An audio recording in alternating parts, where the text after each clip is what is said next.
A reading from the Holy Gospel of our Lord Jesus Christ according to St. Matthew. And as Jesus was going up to Jerusalem, he took the 12 disciples aside, and on the way he said to them, "Behold, we are going up to Jerusalem, and the Son of Man will be delivered to the chief priests and scribes, and they will condemn him to death and deliver him to the Gentiles, to be mocked and scourged and crucified, and he will be raised on the third day." Then the mother of the sons of Zebedee came up to him with her sons, and kneeling before him, she asked him for something. And he said to her, "What do you want?" She said to him, "Command that these 2 sons of mine may sit, one at your right hand and one at your left, in your kingdom." But Jesus answered, "You do not know what you are asking. Are you able to drink the cup that I am to drink?" They said to him, "We are able." He said to them, "You will drink my cup, but to sit at my right hand and at my left is not mine to grant, but it is for those for whom it has been prepared by my Father."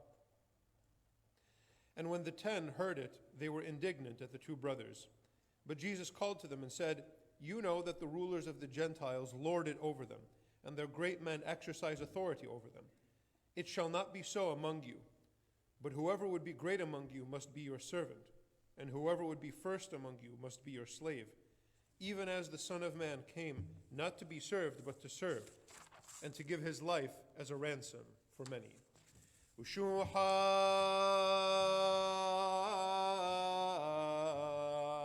la la minaif. Shuha yamshi hamara.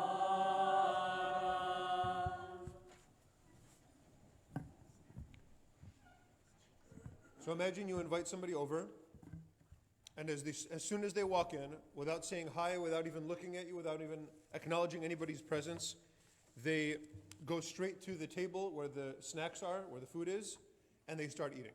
What would you think? Either they're very rude, or they're just starving and they haven't eaten in days. They were like stuck in a desert somewhere, and this is the first time they've seen food. One of those two.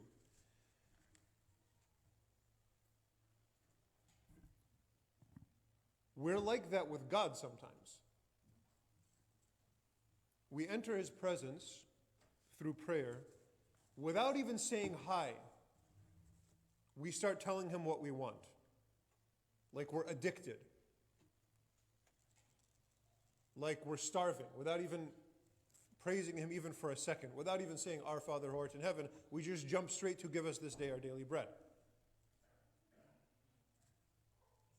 Are we that rude, or are we that starving? But those are not two different things, because the starvation that we feel spiritually speaking, that's kind of like addiction. That's kind of like vice or sin, the way that St. Paul was describing in the letter that we heard. Sometimes we don't even have control of ourselves, or sometimes our bad habits get so bad that we lose control of them. And it causes us to be inconsiderate and not even pay attention to the things around us. This is the way addictions work, but it's in general, it's how sin works. We're controlled by something, some desire, some hunger that blinds us to everything that's going on around us, including the people that are close to us, including the people that are being very good to us. That's what's going on in the gospel today. Jesus makes a huge, mind-blowing announcement. We're going to Jerusalem. The Son of Man will be delivered to the priests and scribes. They will condemn him to death, deliver him to the Gentiles to be mocked, scourged, and crucified, and he'll be raised on the third day. Never has that been prophesied.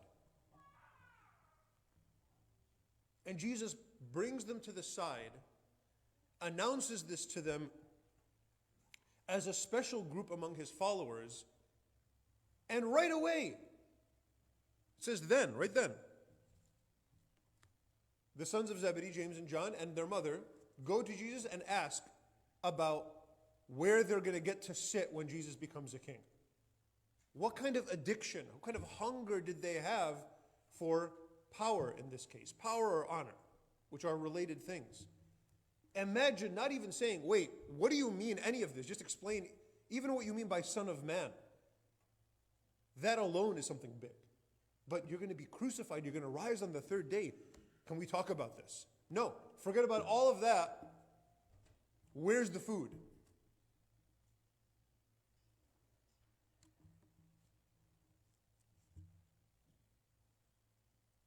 What's going on in the gospel today is a particular type of addiction, though, a particular type of vice.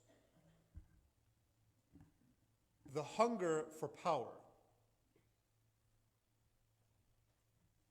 Who's in charge? When do I get to be in charge? When do I get to boss people around? There is a sick pleasure that's there, that we enjoy people doing what we say just because we say it. We enjoy being above others.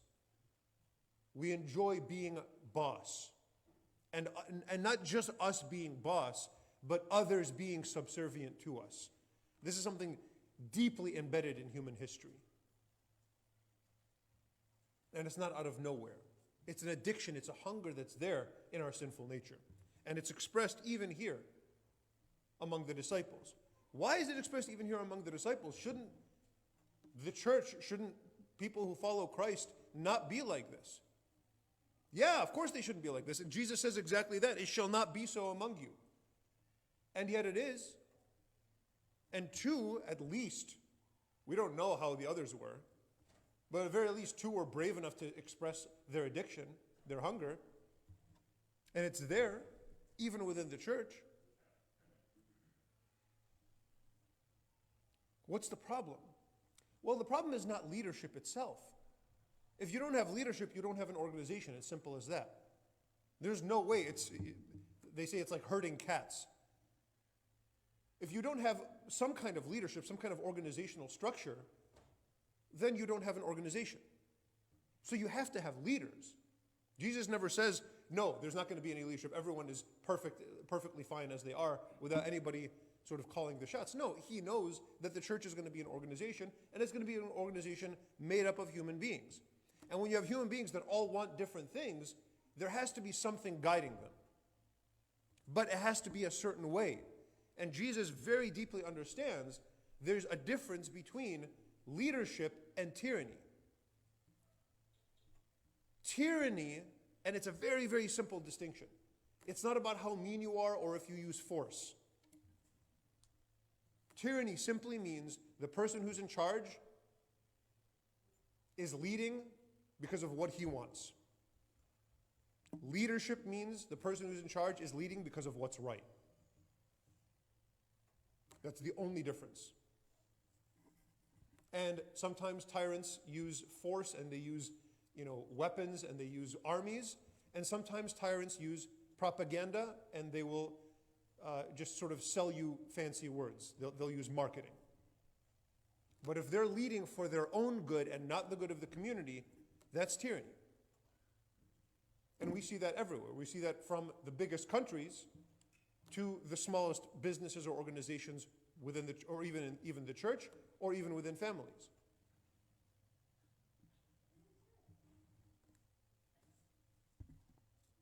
Now, Jesus isn't a political philosopher. He's not going to completely solve this problem, which is a very ancient problem. It was even from the time of ancient Rome, they were asking the question, who watches the watchmen? Who makes sure the leaders are doing what they're supposed to do? If they're the leaders and there's nobody above them, how do we know that they're doing what's right? It's a very ancient question, thousands of years old. Jesus isn't a political philosopher. He's not going to fix that problem. He's not going to solve it. But he gives an insight that I think penetrates to the very core. It's not about the right system only, although that can help. It's not about some kind of algorithm where, they have to have this much power and there has to be this sort of watch group or whatever. That can help. But these are sort of side issues. There's something much deeper than that. How do you get a good leader? We're not good at asking that. How do you produce somebody who's capable of actually ruling? Well, step number one is they have to be able to rule themselves. If somebody isn't able to sort of have their own self-control in their own life, how are they going to be able to serve others in a leadership role? What's the insight? It shall not be so among you, But whoever would be great among you must be your servant, and whoever would be first among you must be your slave. Okay, that's pretty good. But that's really easy to say. The worst tyrant in the world can come up here and say, I'm just here to serve you. I'm only here to bring, peace and unity or something like that. And they can speak sweet words.